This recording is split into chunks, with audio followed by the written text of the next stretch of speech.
ہمارے علماء نے لکھا کہ ماں پچھڑے بیٹے کا اتنا انتظار نہیں کرتی جتنا اللہ اپنے بگڑے ہوئے بندے کا انتظار کرتا ہے۔ اسی لیے تو قرآن مجید میں فرمایا یا ایہا الانسان ما غرک بربک الکریم، اے انسان تجھے تیرے کریم پروردگار سے کس چیز نے دھوکے میں ڈال دیا۔ جیسے ماں بچے کو سمجھا رہی ہے بیٹا ماما سے روٹھا نہیں کرتے، ماما سے دور نہیں ہوا کرتے۔ لگتا ہے اس آیت مبارکہ میں اللہ رب العزت بندوں کو اسی طرح سمجھا رہے ہیں، اے بندو اپنے پروردگار سے روٹھا نہیں کرتے، اس سے دور نہیں جایا کرتے۔ آؤ آؤ پروردگار کا رب در کھلا ہوا ہے۔ حقیقت بات تو یہ ہے جو رب کریم کے دروازے سے پیٹ پھیر کے جاتا، آداب شہانہ کا تقاضا یہ تھا اس بندے کی پشت میں ایک لات لگوائی جاتی اور اس کے لیے دروازے کو بند کر دیا جاتا۔ وہ بدبخت میرے دروازے سے پیٹ پھیر کے جا رہا ہے، اب یہ دروازہ ہمیشہ کے لیے بند کر دیا۔ مگر اللہ رب العزت ایسے تو نہیں کرتے، دروازہ کھلا رکھتے ہیں، بندے کو چاہتے ہیں کہ میرے در پر آئے۔ بلکہ علماء نے لکھا ہے ایک نوجوان جس نے ساری زندگی شیطانی شہوانی نفسانی کاموں میں گزار دی، حتیٰ کہ بڑھاپا آ گیا، نوکری نہ رہی، کوئی کمانے کا ذریعہ نہ رہا، اولاد نہیں، بیوی بھی فوت ہو گئی، اب وہ اکیلا کسی رشتہ دار کے گھر میں پڑا رہتا ہے۔ وہ بندہ جس کے پاس نہ مال ہے نہ جمال ہے نہ دنیا کی کوئی اور چیز ہے، ہر وقت کھانستا رہتا ہے، اس کو رشتہ دار بھی کہتا ہے اے بوڑھے تمہارے کھانسنے کی وجہ سے میرے بچے پریشان ہیں، چلے جاؤ یہاں سے۔ اس نے بھی دھکا دے دیا تو اس وقت وہ بوڑھا اس گھر سے نکلتا ہے، ہاتھ میں لاٹھی پکڑی، کمر ٹیڑھی ہو گئی، اب ہانپتا ہوا کانپتا ہوا چلتا ہوا سوچتا ہے کہاں جاؤں، کوئی در نہیں، کوئی گھر نہیں، محبت کرنے والی بیوی نہیں، اولاد نہیں، میں اکیلا ہوں، بے سہارا ہوں۔ اس وقت تجھے خدا کا در یاد آتا ہے کہ چلو میں اللہ کے گھر جاتا ہوں۔ اب یہ بندہ جب مسجد میں آتا ہے اللہ رب العزت دھکا نہیں دیتے، جب جوانی تھی تجھے سجدہ اس وقت کیوں یاد نہیں آیا، جب مال تھا تجھے مسجد کیوں نہ یاد آئی، جب حسن و جمال تھا کیوں مسجد یاد نہ آئی۔ اب میرے پاس آیا ہے جسم پہ بوٹی نہیں، پیٹ میں آنت نہیں، اب تمہیں میرے پاس آنے کا وقت یاد آیا۔ اللہ تعالیٰ اس بوڑھے کو کوئی تانا نہیں دیتے جب وہ اس بڑھاپے میں اللہ رب العزت کے گھر کی طرف آتا ہے۔ اللہ تبارک و تعالی، اللہ رب العزت میرے بندے تو نے زندگی میں احساس تو کر لیا کوئی تیرا پروردگار ہے، کوئی تیرا ہے جسے تو اپنا کہہ سکتا ہے۔ جب وہ اس بڑھاپے میں اللہ رب العزت کے گھر کی طرف آتا ہے، اللہ فرماتے ہیں میرے بندے تو نے زندگی میں احساس تو کر لیا کوئی تیرا پروردگار ہے، کوئی تیرا ہے جسے تو اپنا کہہ سکتا ہے۔ اے میرے بندے آ تو ایک بالشت آئے گا، میری رحمت تیری طرف دو بالشت جائے گی،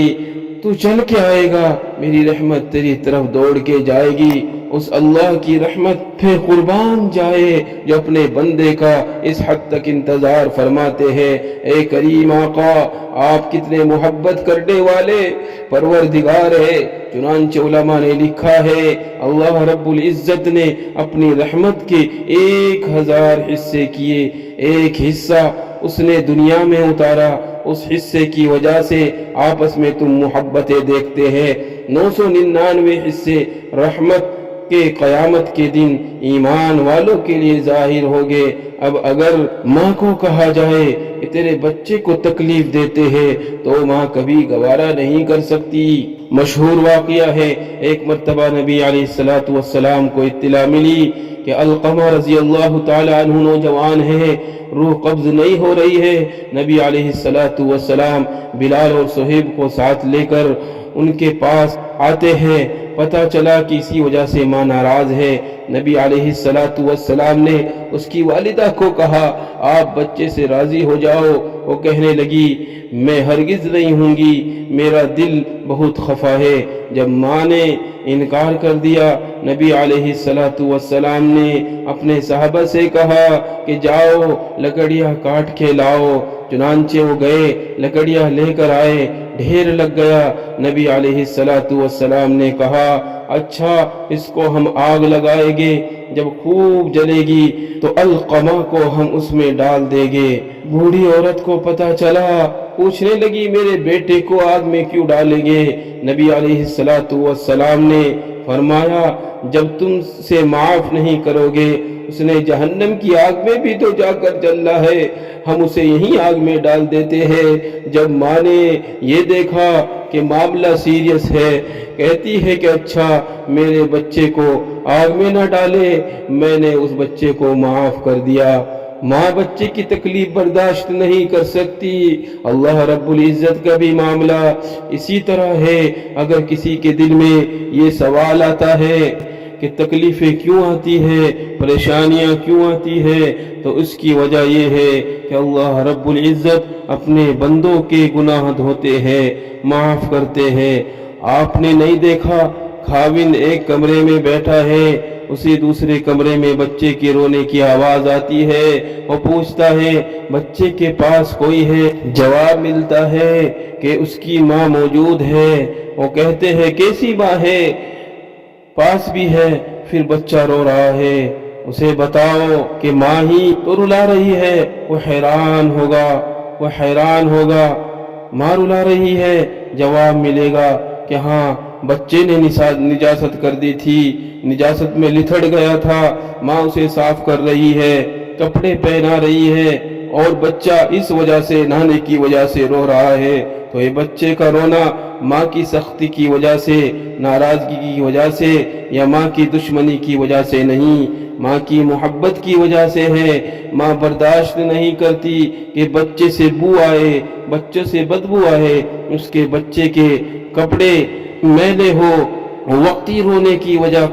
وقتی رونے کو برداشت کر لیتی ہے، لیکن بچے کو نہلا کے صاف کر کے کپڑے پہناتی ہے، پھر اس کو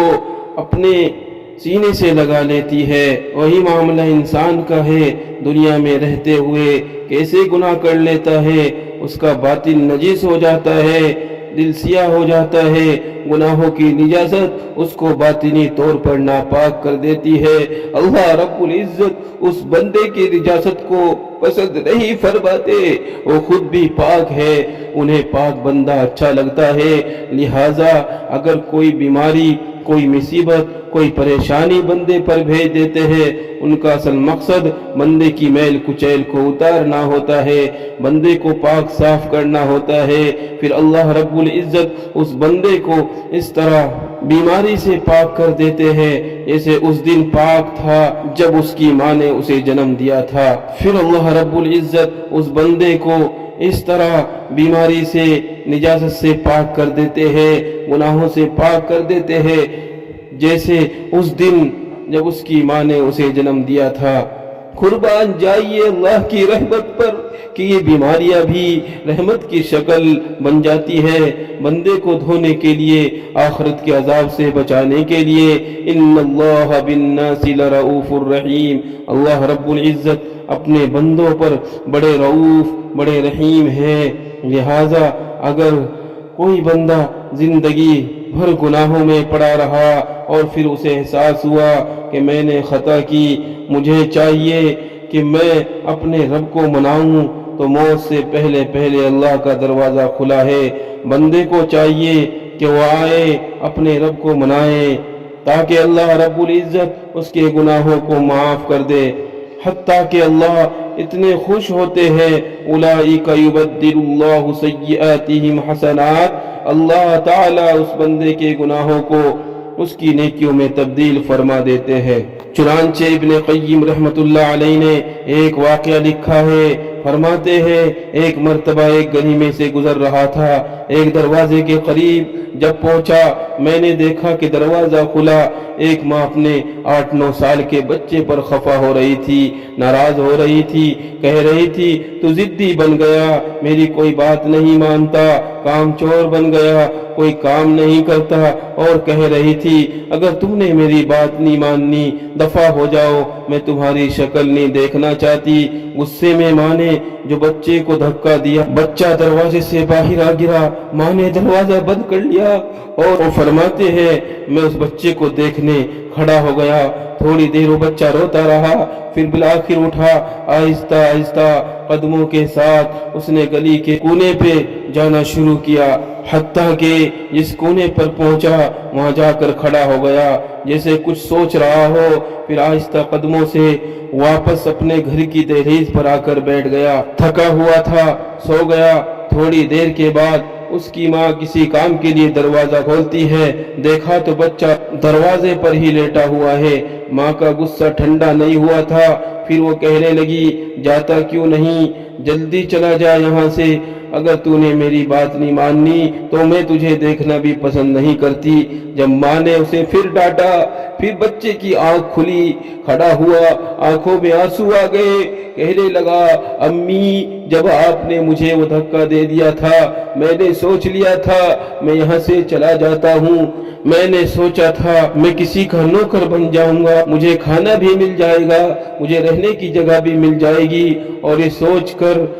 امی میں گلی کے موڑ تک پہنچ گیا تھا، لیکن وہاں جا کر مجھے خیال آیا مجھے روٹی بھی ملے گی، کھانا بھی ملے گا، ٹھکانہ بھی ملے گا، لیکن امی جو محبت مجھے آپ دیتی ہے وہ محبت مجھے پوری دنیا میں کہیں نہیں مل سکتی۔ یہ سوچ کے میں واپس آ گیا، امی آپ ناراض ہو تو بھی آپ کا بیٹا، معاف کر دے تو بھی آپ کا بیٹا۔ جب بچے نے یہ بات کہی ماں کی ممتا جوش میں آئی، اس نے بچے کو سینے سے لگایا، میرے بیٹے اگر تو یہ سمجھتا ہے کہ جو محبت تجھے دے سکتی ہوں اور دنیا میں کوئی اور نہیں دے سکتا، میرا دروازہ کھلا ہے، آجا گھر میں زندگی گزار رہے۔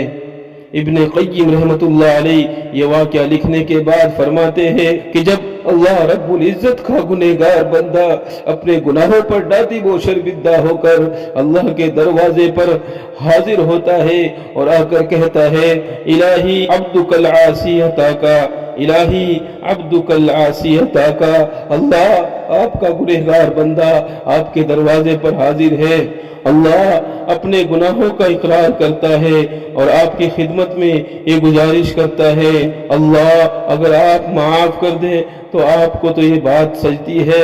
اللہ اگر آپ مجھے دھکا دے دے تو پھر میرے لیے کون ہے جو مجھ پر رحم کرنے والا ہے۔ عجیب بات ہے، دنیا کی روٹی کا سوال کرنے والے کسی دروازے سے خالی چلا جائے اس کو کوئی حیرت نہیں، کوئی افسوس نہیں، دوسرے دروازے پر چلا جائے گا، اگر دوسرے پر روٹی نہیں ملی تیسرے پر چلا جائے گا، تیسرے دروازے پر چلا جائے گا، مگر معاملہ تو انسان کا ہے، اگر وہ اللہ رب العزت کے دروازے پر آیا اور یہ دروازہ نہ کھلا اب اس کے لیے دوسرا دروازہ کوئی دروازہ نہیں، جو اللہ کے دروازے سے خالی جاتا ہے وہی بدبخت ہوتا ہے، وہی شقی ہوتا ہے۔ ہم اللہ رب العزت کی رحمت کو سوچے اور اپنے لیے گناہوں پر نظر ڈال کر آج اس محفل میں یہ فیصلہ کرے، یہ عہد کرے کہ اے کریم آج تک ہم اپنی زندگی غفلت میں گزارتے رہے، نمازوں میں سستی ہوتی رہی، پردے میں کوتاہی ہوتی رہی، زبان سے دوسروں کی غیبت ہوتی رہی، بہتان بازی ہوتی رہی، اے اللہ آج ہمیں اپنے گناہوں کا احساس ہوا، آج کے بعد ایک نیک انسان بن کر زندگی گزارے گے، اے اللہ ہم کوئی گناہ نہیں کریں گے، اے کریم ہمارے گناہوں کو معاف کر دیجئے۔ ہم نے تو دنیا ہی میں دیکھا ہے اگر کسی گھر کی عورتیں چل کے کسی دروازے پر آ جائے تو لوگ قتل کا مقدمہ بھی معاف کر دیتے ہیں، عورت چل کے آ گئی ہے، اگر دنیا دار انسان عورت کے آنے کا اتنا لحاظ کرتا ہے ذرا غور کرے، سوچے آج ہم اپنے گھروں سے چل کے اللہ کے اس گھر میں آ کر بیٹھ گئے، ہے مولا ہم آپ کو منانا چاہتے ہیں، اللہ ہم اپنے دل کے غم کس کو سنائیں، آپ تو سینوں کے بھید جاننے والے ہیں، اللہ ہمارے حال پر ترس کھا لیجئے، ہم پر رحم فرما دیجئے، اللہ ہمارے گناہوں کو معاف کر دیجئے۔ جب اس طرح ہم سچی توبہ کریں گے یقیناً اللہ تعالی ہمارے گناہوں کو معاف فرما دیں گے، آئندہ ہمیں نیکوکاری اور پرہیزگاری کی زندگی نصیب فرمائے گے۔ اس لیے آج کے موجودہ حالات میں تمام مسلمانوں کو سوچنا چاہیے، غور کرنا چاہیے اور اپنے رب کی طرف لوٹنا چاہیے، میرا مولا ضرور ہمیں معاف کرے گا۔ وآخر دعوانا ان الحمد للہ رب العالمین۔